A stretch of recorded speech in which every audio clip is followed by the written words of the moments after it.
And this hearing of the Subcommittee on Terrorism, Nonproliferation and Trade is going to look at a problem that's not a new problem on this planet.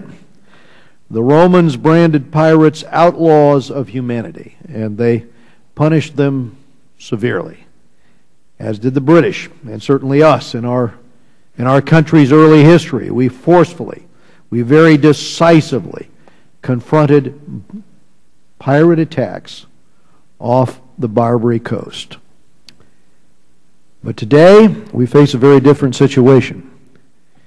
Today, maritime piracy is booming without any credible deterrence, without the type of deterrence you saw at one point in time from the British Navy or from the U.S. fleet. As we speak, there are 27 vessels. There are 439 hostages being held by Somali pirates.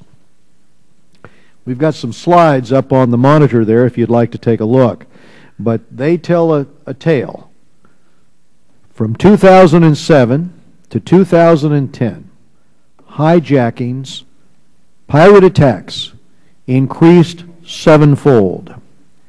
Employing motherships, pirates now operate in a space of 2.5 million square nautical miles, over double the territory from just 2 years ago.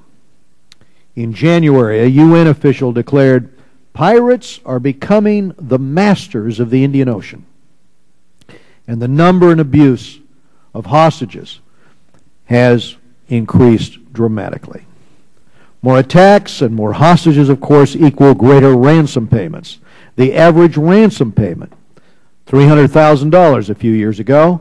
Today, the average is $4 to $5 million. For Somali pirates, crime does pay. We should be concerned that these payments may fund Al-Shabaab, Al-Qaeda's East Africa arm.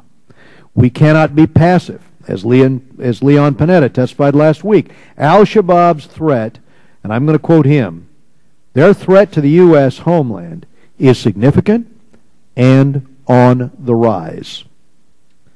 The United States has begun targeting pirate ringleaders. In April, FBI agents entered Somalia. We apprehended an individual who oversaw ransom negotiations for 4 American hostages who were killed. This was a first. One pirate leader is out of the game. That's good. Unfortunately, there are many, many more to go.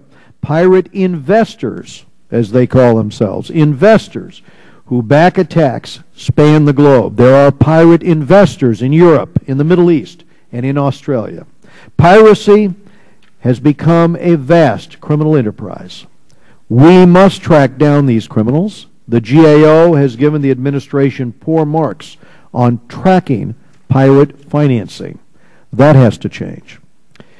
Many navies are working to deter piracy in the Gulf of Aden, but as Secretary Clinton recently remarked, we are not getting enough out of it. Too many of our partners are there to log sea time instead of stopping pirates. That's my quote, not hers. That second part of that, just for the record.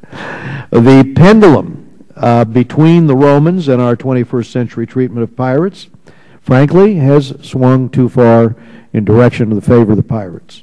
Extreme notions of human rights and the rights of the accused mean today that of the 10 pirates we catch, 9 are then released. I prefer the justice our SEALs dispensed against 3 pirates 2 years ago. That is a credible deterrence. When navies are used to forcefully take out piracy, that is a credible deterrence. The UN is pushing for specialized piracy courts. The Obama administration, once opposed, is now actively considering this proposal. I have a hard time justifying an international justice system for pirates, but we will hear the administration's case.